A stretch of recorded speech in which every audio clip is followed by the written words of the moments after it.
Irmãos, abramos a palavra de Deus no livro do Êxodo, Êxodo capítulo 1.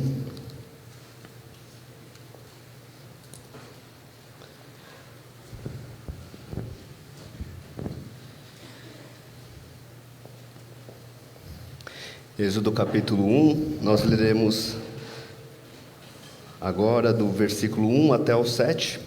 Eu peço que os irmãos mantenham as Bíblias abertas, que nós continuaremos lendo os versículos do restante do capítulo depois.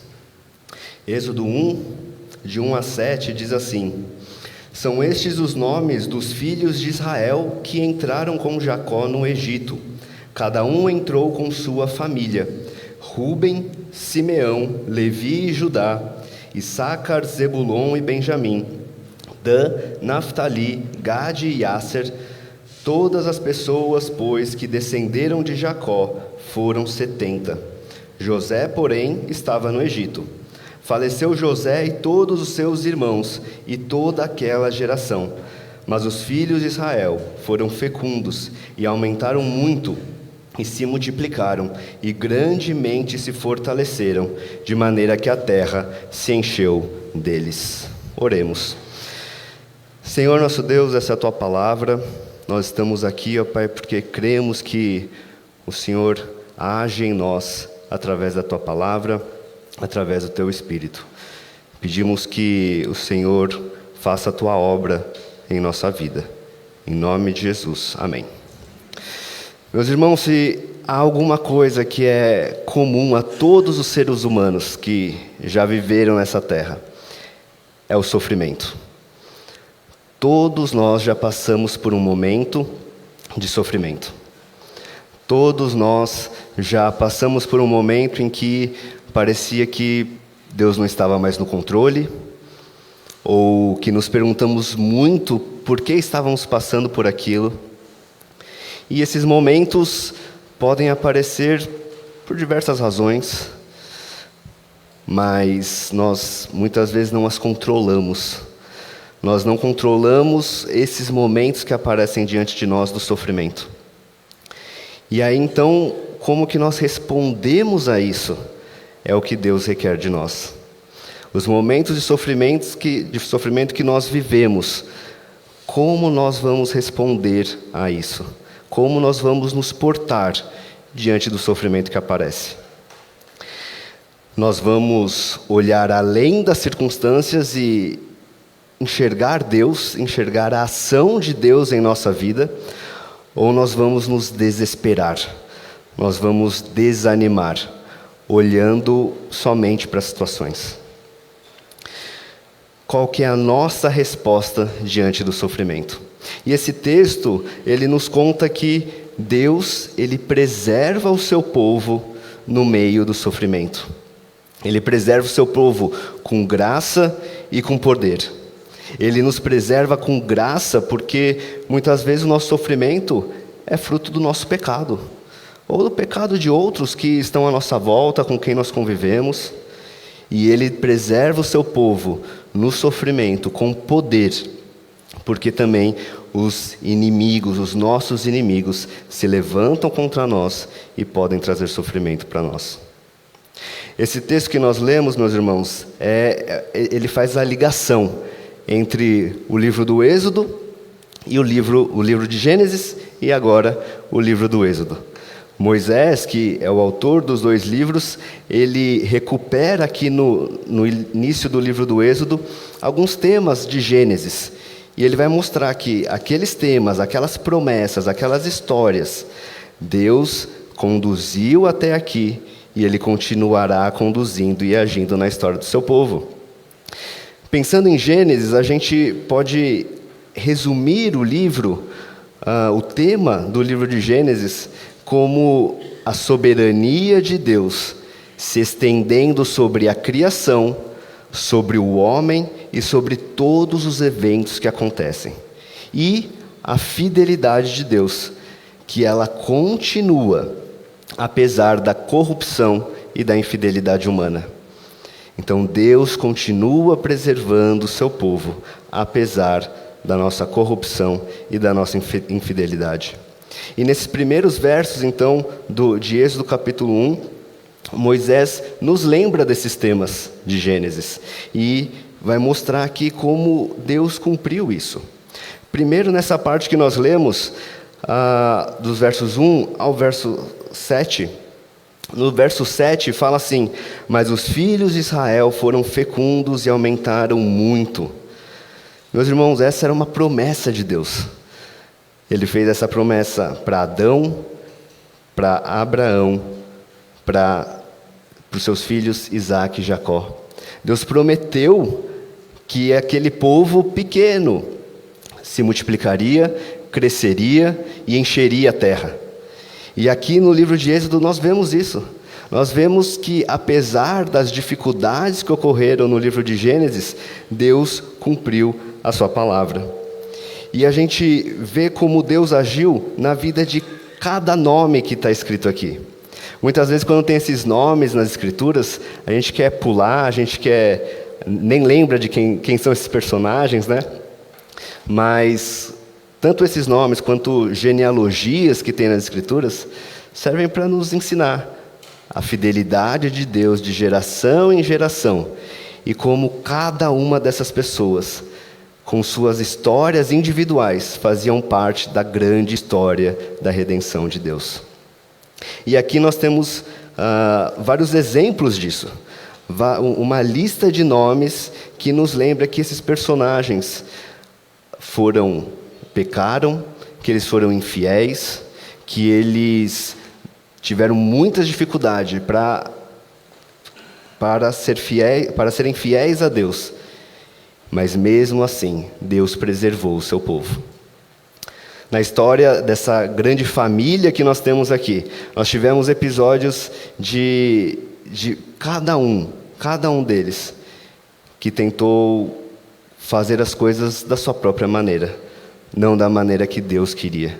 Vamos lembrar só alguns deles. Nós temos o pai de todos esses aqui, Abraão. Abraão enganou outros homens com medo de morrer.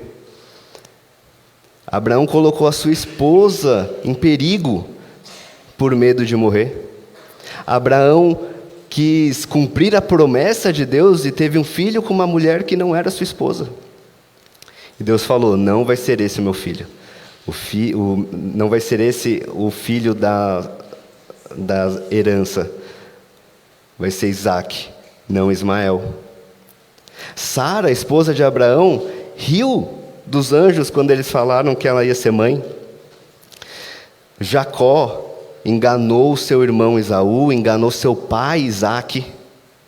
Os filhos de Jacó quiseram matar o seu irmão José. Armaram uma cena para matar um dos seus irmãos. Enganaram seu pai. Mas Deus preservou. Não deixou que eles matassem José. Então eles apenas venderam José como escravo.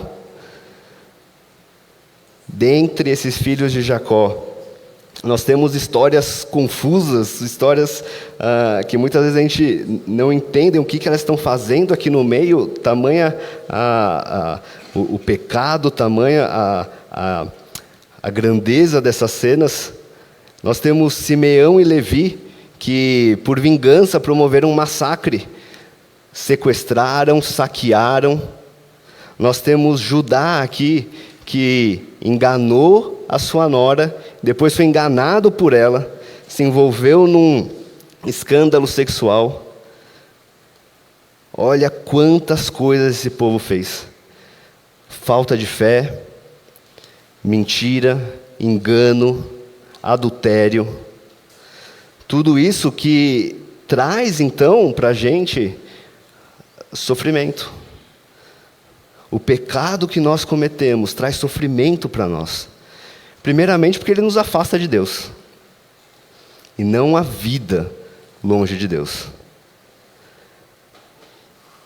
Mas Deus preservou esse povo com graça. Apesar de tudo isso que aconteceu no livro de Gênesis, a gente chega aqui em Êxodo e vê que os filhos de Israel se multiplicaram, aumentaram, cresceram, se fortaleceram. não pelas suas próprias forças, mas porque Deus preservou eles com graça.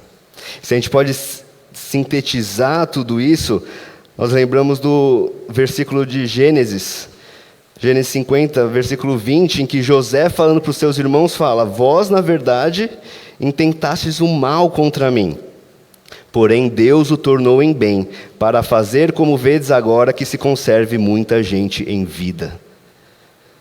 Então o povo tentou o mal, quiseram viver longe de Deus, quiseram viver segundo suas próprias regras, mas Deus foi gracioso. Deus manteve esse povo, preservou esse povo para cumprir as suas promessas. Meus irmãos, a nossa história também é assim. Nossa história tem pecado, tem engano, tem mentira. Se olharmos para a história da nossa igreja, 100 anos, pecadores passaram por aqui.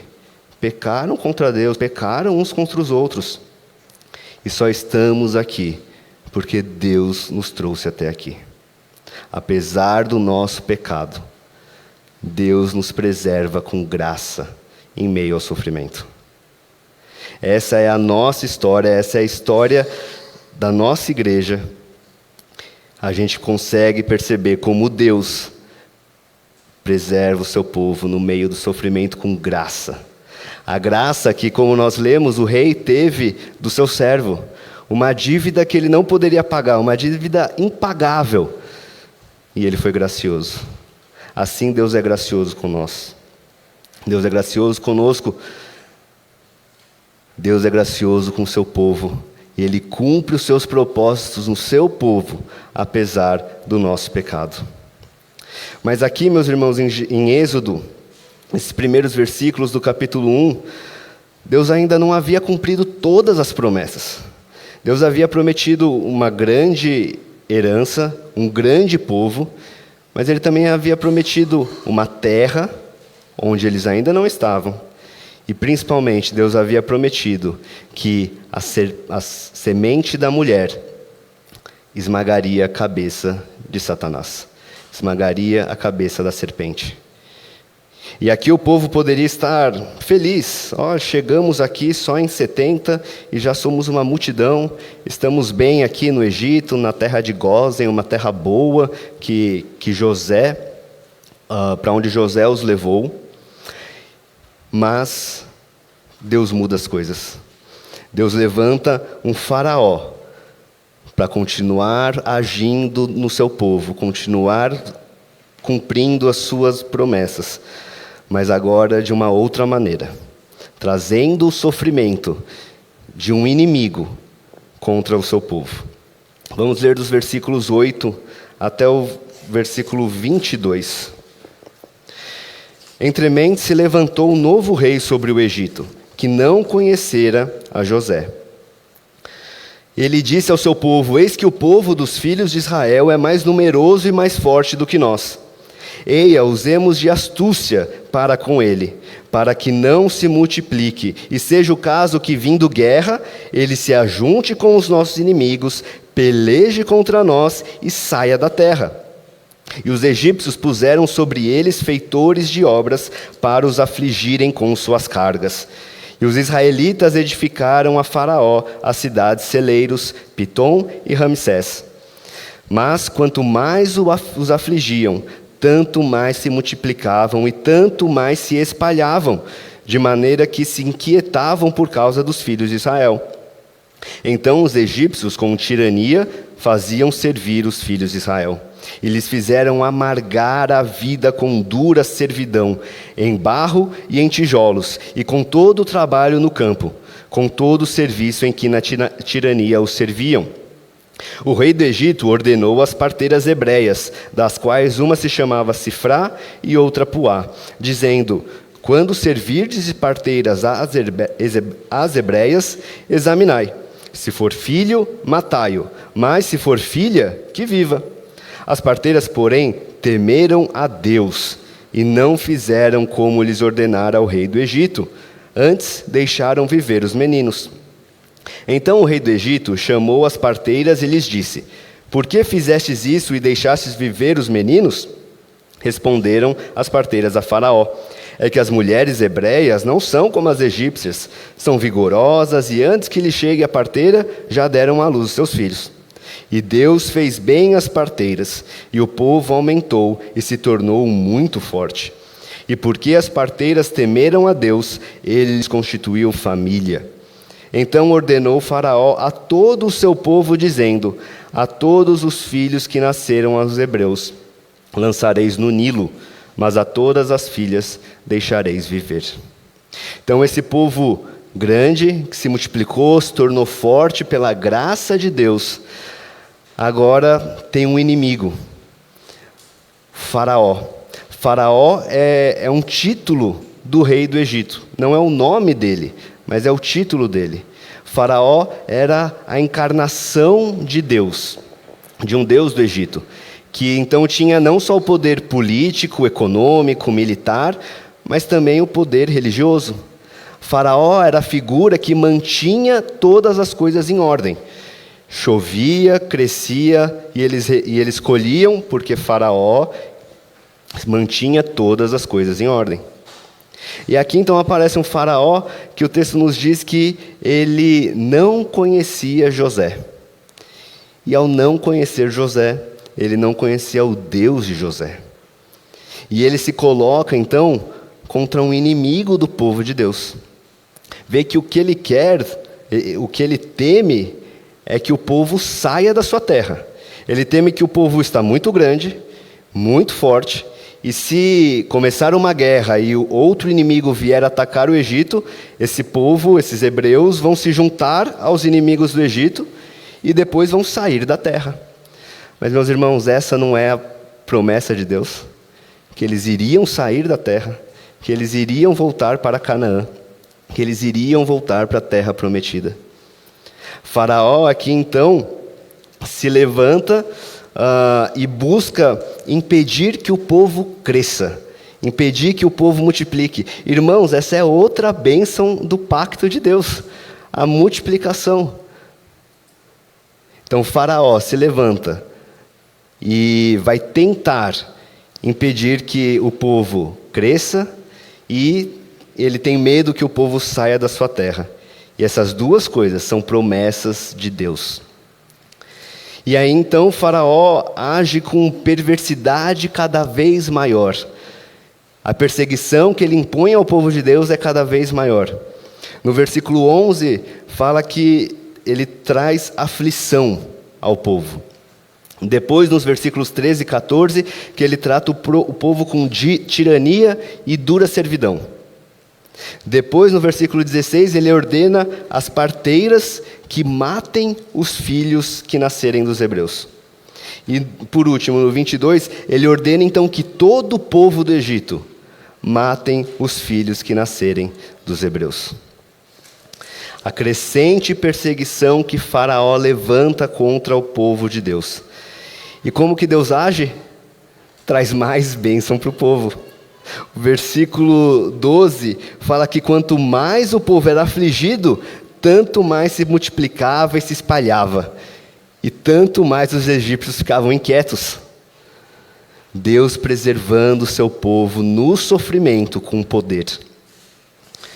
A aflição, o sofrimento que Faraó trouxe, Deus transformou isso em bênção. Deus aumentou a bênção do seu povo, continuou trazendo as bênçãos do pacto, fazendo o seu povo crescer. E isso a gente vê aqui em Êxodo, e na história da igreja, a gente vê isso muitas vezes. Tertuliano, um cristão que viveu por volta do ano 200 depois de Cristo, ele vendo essa condição de que a igreja perseguida parecia crescer em vez de diminuir, ele disse que o sangue dos mártires é a semente da igreja. Quanto mais o inimigo aflige, quanto mais o inimigo persegue, mais o povo frutifica. Mais Deus traz vitórias para este povo. E é isso que a gente vê aqui. Você consegue imaginar Faraó com seus servos, com sua comitiva, traçando as estratégias, vamos fazer isso aqui, que assim eles vão diminuir. E aí depois, não diminuíram, vamos fazer outra coisa, vamos afligir mais, vamos trazer mais opressão.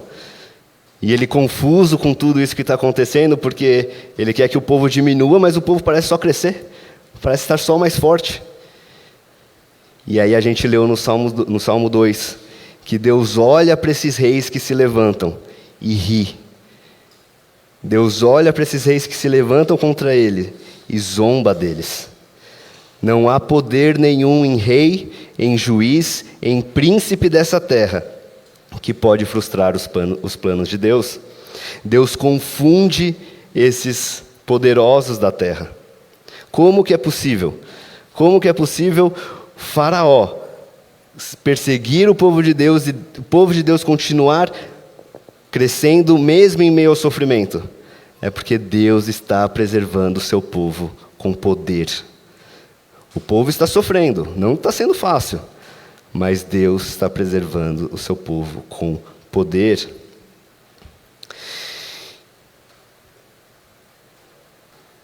E os inimigos do povo de Deus são inimigos do próprio Deus. Meus irmãos, nós temos que saber disso. Todos aqueles que se levantam contra a igreja de Deus estão se levantando contra Deus.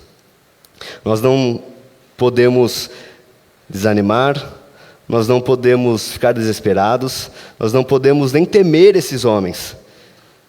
Nós só devemos temer a Deus. Nós devemos orar a Deus para que Ele traga o juízo, para que Ele traga o julgamento, como estava no Salmo 2. A seu tempo, Deus irá os julgar. Deus trará o julgamento. Enquanto isso, nós oramos. Enquanto isso, nós continuamos vivendo as bênçãos do pacto de Deus. Enquanto isso, nós continuamos vivendo segundo a palavra de Deus. Deus irá nos preservar com poder, mesmo em meio ao sofrimento. Ele não poupou, meus irmãos, seu próprio filho para nos salvar. Ele vai nos dar todas as bênçãos dessa salvação. Ele irá nos preservar até o fim. E como que o povo reage diante dessa situação?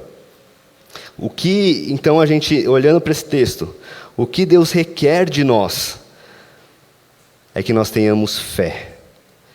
No meio desse texto, tem dois nomes aqui, Sifrá e Puá. Duas parteiras, duas mulheres parteiras, que não faziam parte do escalão alto da sociedade. Com sua simplicidade, elas demonstram essa fé. Elas, mesmo com a rebelião que Faraó está tramando contra Deus, essas duas personagens são apresentadas como mulheres que tiveram fé diante do perigo, diante das circunstâncias adversas. Quem é a pessoa mais poderosa que você pode pensar hoje? Nesse mundo todo. Quem é o juiz, o rei, o líder econômico, o líder militar? Faraó era mais do que isso. Porque Faraó era visto como a encarnação de um Deus. E elas não temeram Faraó. Elas temeram a Deus. E o nome delas está registrado aqui. Como eu disse, Faraó não é o nome do rei do Egito. A gente não sabe o nome do rei do Egito. Mas a gente sabe o nome de Sifrá e Puá.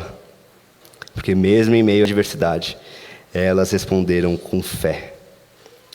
Diante de tudo isso, meus irmãos, essas duas parteiras creram no poder do Deus invisível. Do Deus de Abraão, Deus de Isaac, Deus de Jacó. Deus que trouxe o povo até aqui. E que elas tinham fé que continuaria preservando o povo até cumprir todas as suas promessas. E elas são recompensadas. O texto diz que elas receberam famílias. Não era comum a parteira ter uma família.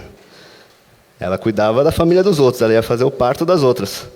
E Deus recompensa elas com família, com filhos. E essas duas mulheres, então, nós conseguimos perceber aqui nesse primeiro capítulo do Êxodo. Mas o autor dos Hebreus também nos fala um pouco de outras pessoas dessa época. Ele nos fala primeiro dos pais de Moisés. Moisés, que aparece logo depois aqui no capítulo 2 de Êxodo, os pais de Moisés. É dito deles no livro de Hebreus, que eles não ficaram amedrontados pelo decreto do rei. E nós, meus irmãos, nós tememos alguma coisa desse mundo? Nós tememos algum poder desse mundo? Nós buscamos o que está acontecendo nesse mundo de guerras, de líderes, de políticas, de economias. Isso nos causa temor? Isso nos causa desespero? Isso nos causa sofrimento? Parece que Deus não está mais tanto no controle quanto Ele estava aqui no Êxodo 1. Meus irmãos, nós devemos temer somente a Deus. Nós devemos saber que o Deus de Israel, o Deus de Abraão, de Isaac e de Jacó, Ele continua no trono. Ele continua controlando soberanamente todas as coisas. Então, nós devemos olhar além das circunstâncias, que muitas vezes parecem caóticas, muitas vezes parecem que não têm uma saída. Devemos olhar para Deus. Ele já estabeleceu o seu rei, o seu ungido em Sião.